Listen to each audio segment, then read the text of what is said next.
They've got the swirly eyes. They've got the little clock watch, like, look at the watch swing back and forth thing going on, and Wargaming is just controlling that watch. Hello there, I'm Chicken Farmer. Welcome to my channel. Today's video is going to be part 2 for my World of Tanks 2 War Thunder series. I'm hoping to just kind of end it off here so that I can actually get into my beginners series in War Thunder. Just kind of going over the basics for those that are just starting out, because I seem to have a lot of those people in my comment sections, and I want to be able to help them with the little bit of knowledge that I do have in this game. If you haven't already watched part 1 of WoT to War Thunder, I will put a card in the top corner of the screen so that you can go watch that first, because I'll just be picking up right where I left off from that video. Now, before we actually get into the video, I would like to ask that you please like the video and consider subscribing. I post War Thunder content pretty often, and I'm trying to grow this channel as much as I can and try and make something of it. And all of y'all's support is greatly appreciated. Alright, let's get into the video. Now, I want to start this video off by saying that when I talk about War Thunder, I'm talking about realistic battles, not arcade. With that out of the way, World of Tanks has a whole spotting system where a tank can go from completely invisible to marked for your entire team just by getting quote-unquote spotted. Overall, the whole system is pretty bullshit. In War Thunder, the spotting system is your eyeballs. Pretty much, that's the only real spotting system in War Thunder.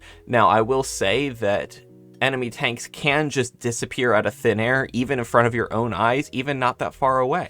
And that's, I believe, an anti-cheat thing, which can pose an issue every once in a while. When you're trying to line up a shot on someone and they just disappear into thin air, it's kind of annoying, but it doesn't happen all that often. But if you ever see it happen, don't be surprised. Now, in War Thunder, they have what's called active scouting, and it's an ability given to a lot of lightly armored vehicles. It's not exclusive to just light tanks, it's actually given to a lot of lightly armored vehicles that are not light tanks. But basically what it is you put your gun sight or your binoculars onto an enemy tank and then hit the keybind for active scouting, and what it does is it leaves a mark within a couple meters of that tank every few seconds, and your entire team can see that mark on the map and visually off in the distance wherever that mark is. It'll periodically ping them for 30 seconds, and then that target can be re-scouted. Now, another important thing having to do with spotting enemies is there is a keybind in the controls settings tab. You go into the controls,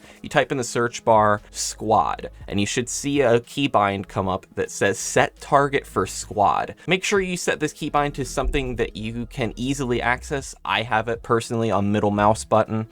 And what this does is it actually pings wherever you're looking for you and your squad. Having the ability to ping is a wonderful tool. Now, having this ping is especially useful when you're playing with friends, so you can call out enemy tanks and whatnot, and it really just makes working together as a team way easier.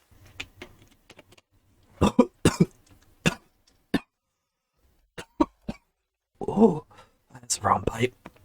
Oh. Now, in World of Tanks, ranging doesn't really exist at all. You just kind of point and click and it does the range finding for you pretty much. I know that's not actually the way it works, but just humor me.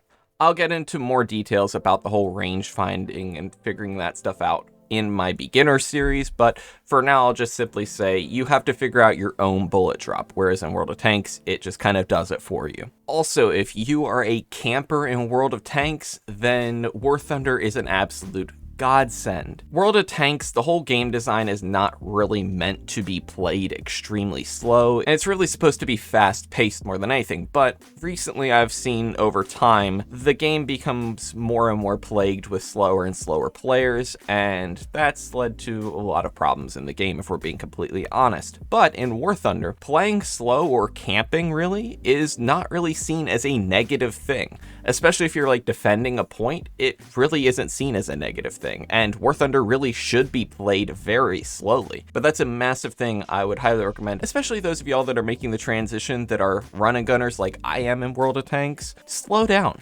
take your time. Take every engagement as slow as you possibly can. That is something I cannot stress enough. Just take your time, chill out. You don't have to just W key, you don't have to get a million kills, you don't have to.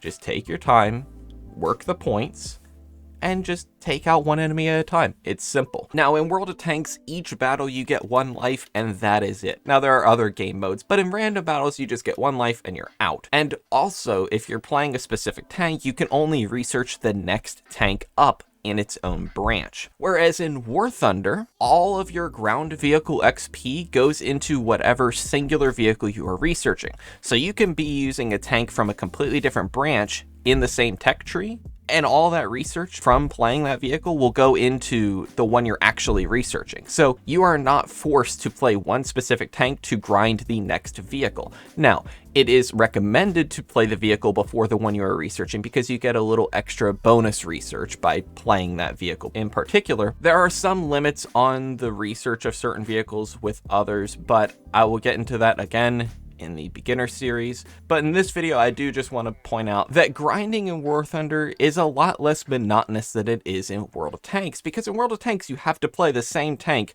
over and over and over and over, and you get one life each match, and that's it. Like, it's just over and over. It gets very, very repetitive. Now, I personally like repetitive stuff, but many people don't. So in War Thunder, you're able to play a variety of different vehicles in the same match and respawn multiple times. Now, in World of Tanks, we all know one of the most annoying things in the game is artillery, and I'm happy to say artillery in War Thunder is actually pretty decent. It does what it needs to do, and it's not really that annoying. And when using artillery, it does a good job of knocking out especially open top light vehicles, but it can knock out lighter armored vehicles. But when you start to drop it on heavier armored vehicles, you may or may not just knock off a track or a gun, and even if the shell hits the tank, it might not knock out the tank. And there are even some tanks that are near immune to artillery, other than obviously their tracks and their gun. But overall, the artillery in War Thunder actually does its job. But I will say the equivalent of artillery in World of Tanks is close air support in War Thunder. A lot of people will get knocked out by an enemy and then jump in a plane with bombs and go straight back and only focus out the guy that just killed them. And that's what we call revenge CAS, or revenge close air support. Most of the time, if you could just get knocked out fair and square, just try to avoid it. It's just kind of a douchey thing to do, but many people partake in it, and I am not the law. So you do what you do. It's whatever, but I would just ask that you refrain from doing it. Now, the last thing I will cover is something that I got from the comment section on the last video. Thank you very much for those of you all that did comment on that video. But one thing I saw multiple times in the comment section was the amount of ammo you carry. In World of Tanks, you can carry max ammunition, and it gives you no negative side effects. Now, in War Thunder, by carrying less ammunition, you're actually removing ammo racks from the inside of your vehicle. A good way to find out how much ammo to carry on the vehicle that you're playing is to right-click on the vehicle, go into information, and that will pull up the wiki page, which 9 times out of 10, these vehicles should have a full wiki page that people have filled out. One of the most important things on there is the ammo loadouts, and you'll see they normally have screenshots of what it looks like and what the ammo rack numbers are, and the amount that corresponds to how many ammo racks are in their tank. Because you want to carry enough that you won't really run out of shells, or you don't have fear of running out of shells, but you also don't want to carry so much that your entire interior of your tank is filled with ammunition.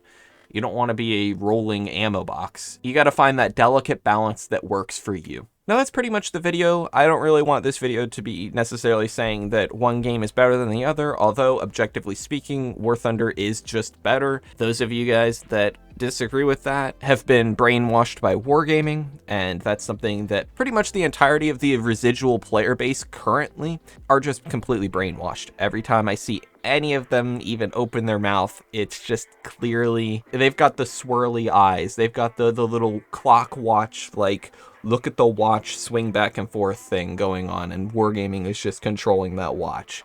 And it's sad to see, because they're missing out on what could be a better time. Now, I'm sure I'm going to get a lot of hate for that, for just saying that, but this is my second take of the outro, and the first one was very, very spicy, and I decided to retake it because I don't want to get that much hate.